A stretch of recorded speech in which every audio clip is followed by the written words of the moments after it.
वेदों का रस निचोड़ करके मोहम्मद साहब ने परमात्मा की इबादत करके परमात्मा के पैगाम को एक ही कलमे में दे दिया। इससे बड़ा ग्रंथ दुनिया में और क्या हो सकता है। अल्लाह के नबी को सुबह की फजर की सुन्नत बहुत पसंद है।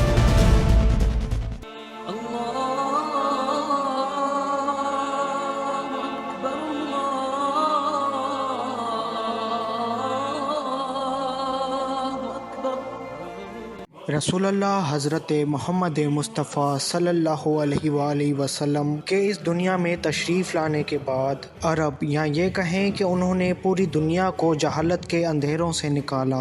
रसूलुल्लाह सल्लल्लाहु अलैहि वसल्लम के ऐलान नबूवत करने के बाद दुनिया आहिस्ता आहिस्ता दीन मोहम्मदी की तरफ आने लगी और इसी तरह नए सिरे से इस्लाम शुरू होने लगा। लेकिन अगर हिंदू मज़हब की तारीख को देखा जाए तो हिंदू मज़हब की शुरुआत किसी को नहीं पता कि ये मज़हब कैसे बना और कब बना। तारीख से हमें ये मिलता है कि हिंदू मज़हब 5000 साल पुराना है, क्योंकि इंडस वैली सिविलाइजेशन में इस मज़हब से जुड़े कुछ सबूत मिले हैं जो कि मुल्क पाकिस्तान के सूबा पंजाब में मौजूद है। हिंदू अपने मज़हब को सनातन धर्म बोलते हैं, यानी एक ऐसा मज़हब जो हमेशा से है। लफ्ज़ हिंदू का ताल्लुक इनके मज़हब से बिल्कुल भी नहीं है और हिंदू उन लोगों को कहा जाता था जो सिंधु नदी के आसपास रहते थे। फिर बाद में इस लफ्ज़ को मज़हब के साथ जोड़ा गया। जिस तरह इस्लाम में हमारे पास कुरान मजीद है, इसी तरह हिंदुओं के पास वेदा है। जैसे हमारे दीन का नाम इस्लाम है, जो एक अरबी लफ्ज़ है जिसका मतलब है खुद को अल्लाह के सुपुर्द करके सुकून पा लेना। जिस तरह पूरा इस्लाम कुरान और हदीस और सुन्नत पर टिका है, हिंदू मज़हब में ऐसा नहीं है। हिंदू मज़हब के नज़रियात और अकीदे बिल्कुल मुख्तलिफ हैं। वेद, गीता, उपनिषद, पुराणास ये हिंदुओं की किताबें हैं जिससे हिंदू मज़हब को समझा जाता है। ये किताबें हज़ारों साल पहले लोग एक दूसरे के मशवरों से लिखते थे।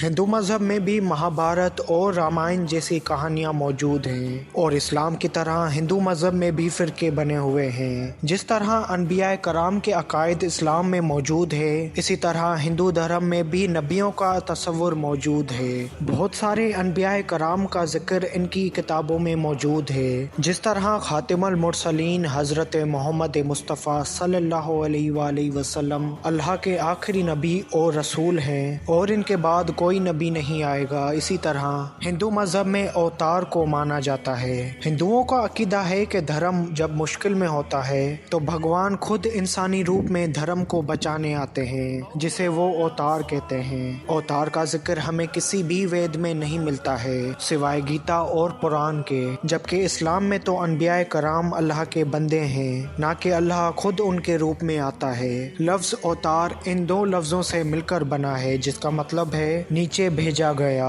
और अवतार उन लोगों को कहा जाता है जिनका खुदा से खास ताल्लुक होता है और इनका जिक्र हमें चारों वेदों में मिलता है। और वेद को हिंदू मज़हब में सबसे मुक़द्दस और पाक किताब माना जाता है, जैसे हमारे नज़दीक कुरान मजीद है। तो हो सकता है कि अवतार असल में अनबिया कराम हो, लेकिन इन छुपे हुए अल्फाज से हटकर भी नबी आखिरुल ज़मा हज़रत मोहम्मद मुस्तफ़ा सल्लल्लाहु अलैहि वसल्लम का जिक्र मुबारक इन वेदास में मौजूद है। भविष्य पुराण में ये लिखा हुआ है कि एक मोहम्मद नाम का उस्ताद अपने साथियों के साथ अरब में आएगा।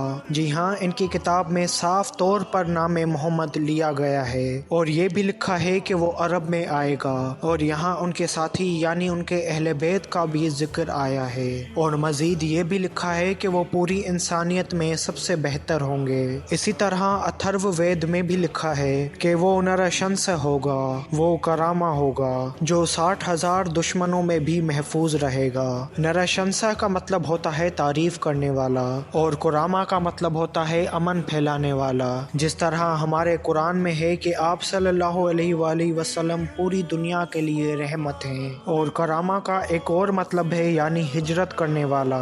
और रसूलुल्लाह सल्लल्लाहु अलैहि वसल्लम ने मक्का से मदीना की तरफ हिजरत फरमाई थी, क्योंकि उस वक्त मक्का के लोग आपके दुश्मन थे। इसके अलावा अथर्व वेद में ये भी लिखा है कि वो ऊंट पर सवारी करेगा। और रसूल खुदा सल्लल्लाहु अलैहि वसल्लम ने अपनी ज़िंदगी में कई दफ़ा ऊंट पर सफ़र किया है। इसके अलावा अथर्व वेद में ये भी लिखा है कि जब वो जंग के मैदान में اپنی تعریفیں سنیں گے تو ان کی ہمت بڑھ جائے گی اور وہ 10,000 دشمنوں سے لڑے بغیر ہی جیت جائیں گے اور کارو کے خلاف لڑیں گے۔ یہاں پر لکھا ہے کہ جب وہ جنگ کے میدان میں تعریفیں سنیں گے تو ان کی ہمتیں بڑھ جائیں گی، یہی قرآن پاک میں لکھا ہوا ہے۔ اور جب مومنوں نے کافروں کے لشکر کو دیکھا تو کہنے لگے یہ وہی ہیں جس کا خدا اور اس کے پیغمبر نے وعدہ کیا تھا، اور خدا اور اس کے پیغمبر نے سچ کہا تھا، اور اس سے ان کا ایمان اور زیادہ ہو گیا۔ جب جنگ موتا رونما ہوئی اس وقت 3,000 مسلمان 10,000 کافروں کے مقابلے میں تھے، اور یہاں یہ بھی لکھا ہوا ہے کہ وہ کارو کے خلاف لڑیں گے۔ بتاتا چلوں کہ کارو کا عربی میں مطلب ہے احمد، جو کہ رسول خدا صلی اللہ علیہ وآلہ وسلم کے ناموں میں سے ایک نام ہے۔ اس کے علاوہ اتھرو منترا میں یہ بھی لکھا ہے بھگوان کی مدد سے ابھانڈو 60,099 دشمنوں کو ہرائے گا، اور ابھانڈو کا مطلب ہے یتیم، جیسا کہ رسول خدا صلی اللہ علیہ وآلہ وسلم بچپن سے ہی یتیم تھے۔ جس طرح آج ہم حضرت امام مہدی علیہ السلام کے انتظار میں ہیں، اسی طرح ہندو مذہب میں لوگ کل کی اوتار کو مانتے ہیں، اور ان کا یہ ماننا ہے کہ جب بھی کلیوگ یعنی ظلم ہوتا ہے تو کل کی اوتار ظاہر ہوتا ہے، اور ہندو اسی کل کی اوتار کا انتظار کر رہے ہیں۔ ان کا ماننا ہے کہ کل کی اوتار بہت جلد اس دنیا میں ظاہر ہوگا۔ اسی موضوع پر ہندوؤں کے ایک بہت بڑے اسکالر پنڈت وید پرکاش نے ایک کتاب لکھی تھی، جس میں انہوں نے بتایا کہ ہندو جس کل کی اوتار کا انتظار کر رہے ہیں وہ پہلے سے ہی اس دنیا میں آ چکا ہے، اور وہ کل کی اوتار کوئی اور نہیں بلکہ ہمارے نبی حضرت محمد مصطفیٰ صلی اللہ علیہ وآلہ وسلم ہیں۔ وید میں لکھا ہے کہ کل کی اوتار بھگوان کا آخری پیغمبر ہوگا، اور جیسا کہ رسول خدا اللہ کے آخری نبی ہیں۔ وید میں لکھا ہے کہ اس کل کی اوتار کے باپ کا نام وشنو بھگت ہوگا اور اس کی ماں کا نام سومنب ہوگا۔ کل کی اوتار کے باپ کا نام وشنو بھگت بتایا ہے۔ وشنو بھگت کا مطلب ہے وشنو کا بندہ، اور رسول خدا کے والد کا نام تھا حضرت عبداللہ علیہ السلام۔ عبداللہ کا مطلب ہے اللہ کا بندہ، اور ان دونوں ناموں کا ایک جیسا ہی مطلب ہے۔ اسی طرح ماں کا نام سومنب بتایا گیا ہے، جس کا مطلب ہے شانتی، اور رسول خدا کی ماں کا نام تھا جناب بی بی آمنہ سلام اللہ علیہا، اور آمنہ کا مطلب بھی امن یعنی شانتی ہی ہے۔ وید میں مزید یہ بھی لکھا ہے کہ کل کی اوتار زیتون اور کھجور پر زندہ رہے گا، جیسا کہ رسول خدا کھجور اور زیتون کو زیادہ استعمال کرتے تھے۔ وید میں لکھا ہے کہ کل کی اوتار زمین پر سب سے عزت والے خاندان میں پیدا ہوگا، اور رسول خدا عرب کے عزت دار خاندان یعنی قریش میں پیدا ہوئے تھے۔ وید میں یہ بھی لکھا ہے کہ کل کی اوتار کو بھگوان ایک غار میں اپنا پیغام دیں گے، بالکل اسی طرح جس طرح رسول خدا صلی اللہ علیہ وآلہ وسلم کو غار میں اللہ کا پہلا پیغام پہنچا۔